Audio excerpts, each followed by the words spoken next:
काँग्रेसच्या राष्ट्रीय नेत्या सोनिया गांधी आणि राहुल गांधी यांच्यावर खोटे गुन्हे दाखल करण्याच्या विरोधात सोलापूर शहर काँग्रेसनं आंदोलन केलं। देशाला सर्वस्व अर्पण केलेल्या गांधी परिवाराला अडचणीत आणण्यासाठी भाजप केंद्रीय तपास यंत्रणांचा मनमानीप्रमाणे वापर करून सूडबुद्धीनं केल्या जात असलेल्या कारवाईविरोधात सोलापूर शहर काँग्रेस कमिटीच्या वतीनं माजी केंद्रीय गृहमंत्री सुशीलकुमार शिंदे, महाराष्ट्र प्रदेश काँग्रेस कार्याध्यक्षा खासदार प्रणिती शिंदे यांच्या मार्गदर्शनाखाली शहर अध्यक्ष चेतन नरोटे यांच्या नेतृत्वाखाली जिल्हाधिकारी कार्यालय पूनम गेट समोर निदर्शनं करण्यात आली।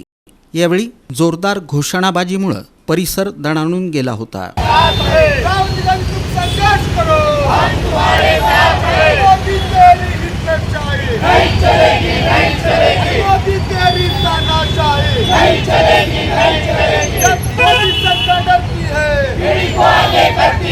मोदी सरकार डरती है, गिरी को आगे करती है। मोदी तेरी हिटलरशाही नहीं चलेगी, नहीं चलेगी। मोदी तेरी तानाशाही नहीं चलेगी, नहीं चलेगी। मोदी सरकार डरती है, गिरी को आगे करती है। मोदी सरकार डरती है, गिरी को आगे करती है। या प्रसंगी काँग्रेसचे शहर अध्यक्ष चेतन नरोटे यांनी आपले विचार मांडले। आम्ही या ठिकाणी जे आंदोलन करतोय, आपण बघताय की देशामध्ये मोदी सरकार हे ईडीला पुढे करून आमच्या नेत्या सोनिया गांधी असेल, राहुल गांधी असेल, जी फाईल 15 वर्षाखाली फाईल संपवलेली होती, त्या फाईलला क्लीन चिट दिलं होतं।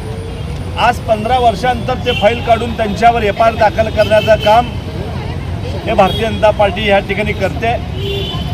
भारतीय जनता पार्टी ईडीला पुढं करून आदरणीय सोनिया गांधी असेल, राहुल गांधी यांच्यावर खोटे गुन्हे दाखल करून त्यांचा आवाज दाबण्याचा या ठिकाणी प्रयत्न आहे। पण नेहरू गांधी हे बलिदानाचं एक देशाचं प्रतीक आहे। त्यांच्या घराण्याने अनेक देशासाठी अनेक लोकांची या ठिकाणी हत्या झालेली आहे, अनेक लोकांनी देशासाठी बलिदान दिलेलं आहे। त्यामुळे हे परिवार यांना घाबरणार नाही। या आंदोलनात महिला अध्यक्षा प्रमिला तुपलवंडे, माजी नगरसेविका श्रीदेवी फुलारे, सुदीप चाकोते, गणेश डोंगरे, हनुमंतू सायबोळू, नरसिंह आसादे, दत्तू बंदपट्टे, NK क्षीरसागर, भीमाशंकर टेकाळे, तिरुपती परकीपंडला, महेश लोंडे, भोजराज पवार यांच्यासह इतर पदाधिकारी कार्यकर्ते मोठ्या संख्येनं सहभागी झाले होते।